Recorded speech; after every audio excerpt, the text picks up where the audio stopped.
Nung panong yun, samantalang dumaragsa ang mga tao, sinabi ni Jesus, napakasama ng lahing ito. Naghahanap sila ng palatandaan mula sa langit. Subalit walang ipapakita sa kanila maliban sa palatandaang inilarawan na nangyari kay Jonas. Kung paano naging isang palatandaan si Jonas sa mga taga-Ninive. Gayon din naman magiging isang palatandaan sa lahing ito ang anak ng tao. Sa araw na paghuhukom, titindig ang reyna ng timog laban sa lahing ito at sila'y hahatulan niya ng kaparusahan. Sapagkat nanggaling siya sa dulo ng daigdig upang pakinggan ang karunungan ni Solomon. Ngunit higit di hamak kay Solomon ang naririto.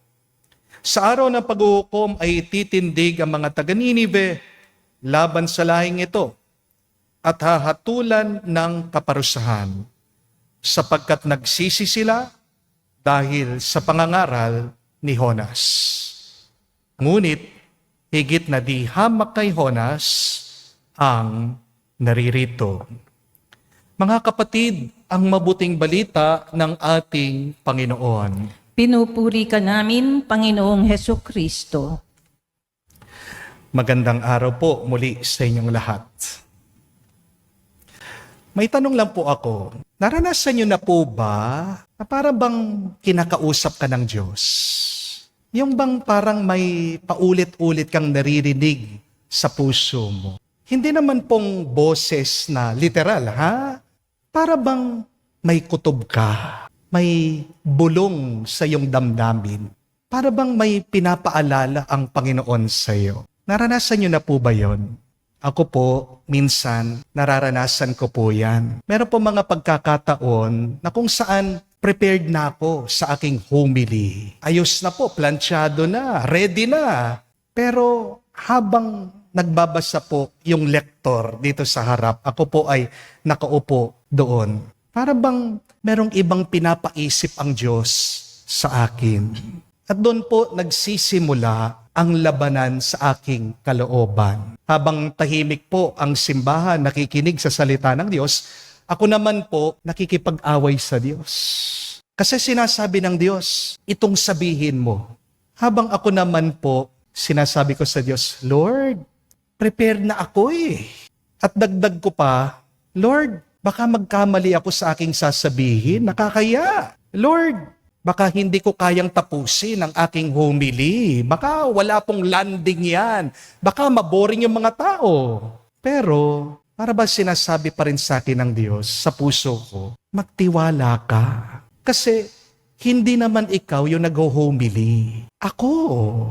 At alam niyo po, pag sinusunod ko yung pinapaisip ng Diyos, pag merong inuutos ng Diyos sa akin na i-homily ko, minsan hindi po ako komportable. Feeling ko po, sabog ang explanation ko. Sa totoo lang po, hindi ako masaya na nagsesermon kapag hindi po talaga ako prepared na prepared. Pero minsan, naranasan ko po ito pagkatapos ng misa. May lumapit po sa akin. Isang tao at maluha-luha pa nga siya eh. Sabi niya, Father, salamat po. Sobrang na-touch po ako dun sa sermon nyo, dun sa homily nyo kanina. Para bang ako yung kinakausap ng Diyos. At doon ko po naiintindihan.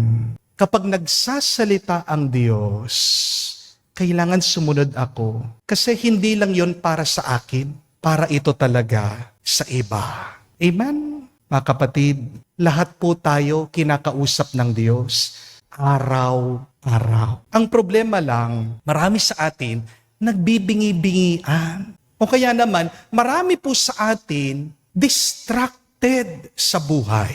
Minsan, una mo pang pinakikinggan yung iyong notifications, yung iyong mga text messages. Mas nauuna mo pang pinakikinggan, binabantayan, yung iyong mga worries, yung iyong mga anxieties, yung iyong takot. Minsan, mas malakas pa yung boses ng iyong pride. Di po ba? Pero ang boses ng Diyos, tandaan niyo po, mahina lang. Mahinahon, tahimik. Remember that God speaks to us in silence. The language of God is silence. Kaya nga po, ang panahon ng Kwaresma, it should be a long retreat, a long recollection. At ano po ang ginagawa sa retreat at recollection? Nananalangin. At paano ka tunay na makakapagdasal at mananalangin? Sa pamagitan lang ng pananahimik. Amen? Hindi mo maririnig ang tinig ng Diyos kung hindi ka hihinto, tatahimik, at makikinig sa Diyos. Pero para makinig ka ng mabuti, kailangan yung puso mo malinis. Hindi po ba? Yung puso mo kailangan handa palagi sa Diyos. Amen? Bakit kailangan po ba? Kailangan nating makinig sa Diyos. First, because God will not give up on you. Tingnan niyo po si Propeta Jonah. Tinawag po siya ng Diyos. Pero tumakas siya. Umiwas siya. Ayaw po niyang sumunod. At may mabuti pong dahilan, si Propeta Jonah, bakit ayaw niyang sundan ang Diyos? Dahil naman, utos ng Diyos, pumunta siya sa Nineveh. Baka hindi niya po kilala yung mga tao ng Nineveh. Mga berdugo po yan. Napakarahas po ng mga army niya, ng mga sundalo niya. Pag daw pumapatay sila, pinupugutan yung ulo ng mga kalaban nila. Tinutuhog o kaya naman gumagawa sila ng pyramid ng mga ulo ng mga tao. Kinakatakutan sila nung unang panahon. Kaya nga po, maiintindihan natin bakit ayaw ni Propeta Jonas. Nangangamba siya para sa kanyang buhay. Pero kahit na nagtago daw po itong propeta, tumigil ba ang Diyos? Hindi. Sinundan daw siya ng Diyos. Kahit na nagtago siya doon sa barko, sa bangka, nagpadala pa daw ng isang unos, isa pong bagyo ang Diyos. Pansinin niyo po yun mga kapatid. Minsan ang bagyo natin sa buhay, hindi naman po yan parusa. Kapag binibigyan ka ng problema ng Diyos, ginigising ka lang ng Panginoon. Amen? Bakit kanya ginigising? Kasi gusto niya makinig ka sa Kanya at sa pamagitan ng pakikinig mo sa Kanya, babasbasan Kanya. Napakaganda nga po ng umpisa ng unang pagbasa. The first reading told us that the Word of God came to Jonah a second time. Pangalawang beses na kinausap ng Diyos si Jonah. At salamat sa Diyos sa mga second chances. Minsan pa nga, pagdating po sa atin, hindi lang second chance 100 chances na. Yung iba siguro sa atin, meron ng 1,000 chances. Pinasalamatan na ba natin ang Diyos sa napakaraming pagkakataon na binigay niya sa atin? Kapatid, kung hindi ka makikinig kasi sa Diyos, hindi ka magkakaroon ng pananampalataya. Because faith is formed by listening. Remember that. I will repeat that. Faith is formed by listening. And when you have faith, what did Jesus teach us? You can move mountains. Without faith, you cannot do the impossible. So it means that the impossible begins by listening clearly and by following the Word of God. Amen? Kapatid, makinig ka sa Diyos. Hindi ka niya titigilan. Makinig ka at sumunod ka agad sa Diyos para hindi na siya magpadala ng bagyo at problema sa iyo. Di po ba? But secondly, listen to God. Because God will use you to bless other people. Ito po ang hindi agad naintindihan ni Propeta Jonah. Akala niya, personal na mission lang ang pinapagawa ng Diyos sa kanya. Ang hindi niya alam, isang buong lungsod, isang buong bansa ang nakasalalay sa pagsunod niya.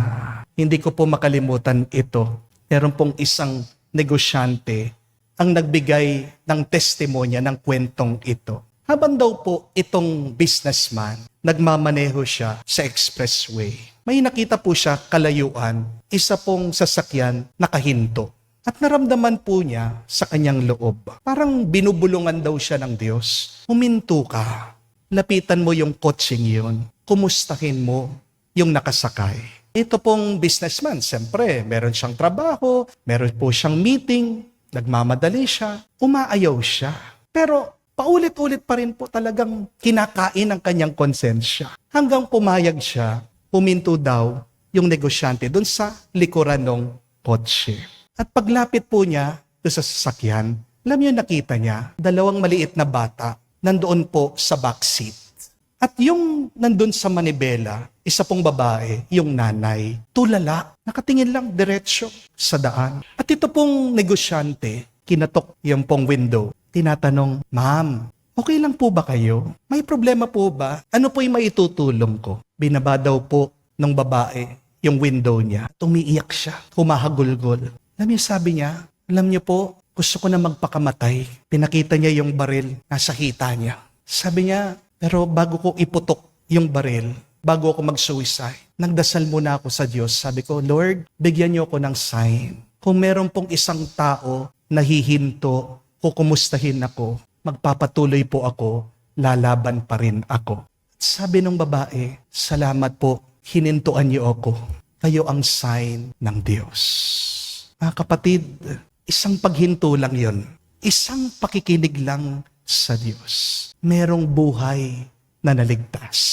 Kaya, wag mong mamaliitin ang bulong ng Diyos sa iyong buhay. Hindi mo alam, meron kang natutulungan, meron kang naliligtas na tao.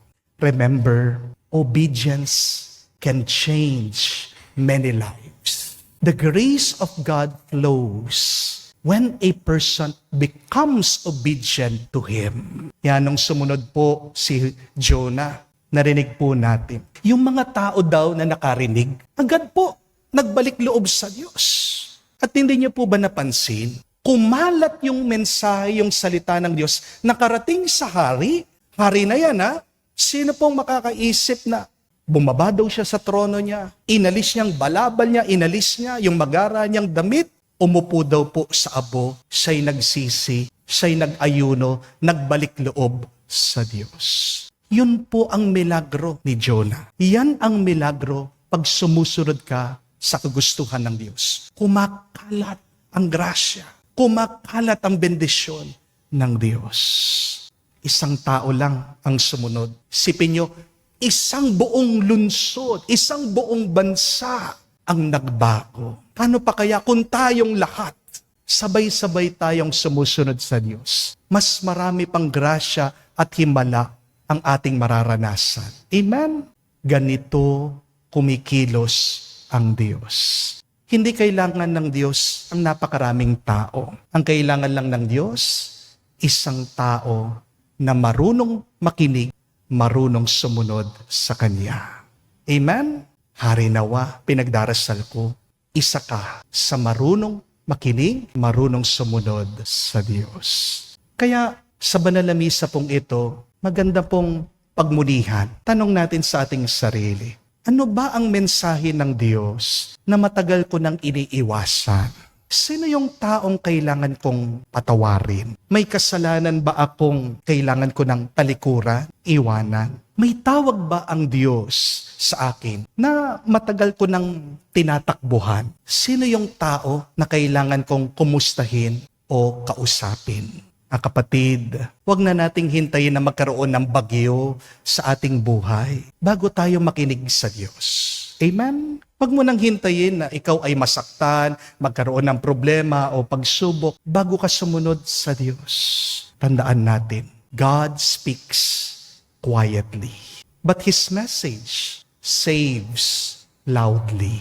Kapag nagsalita ang Diyos, we listen, we trust, and then we act.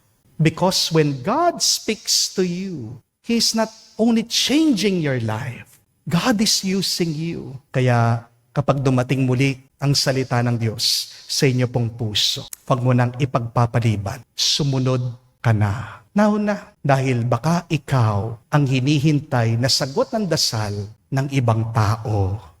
Amen. May tanong lang po ako sa inyo. Gusto niyo po bang pinakikialaman? Ayaw nyo, no?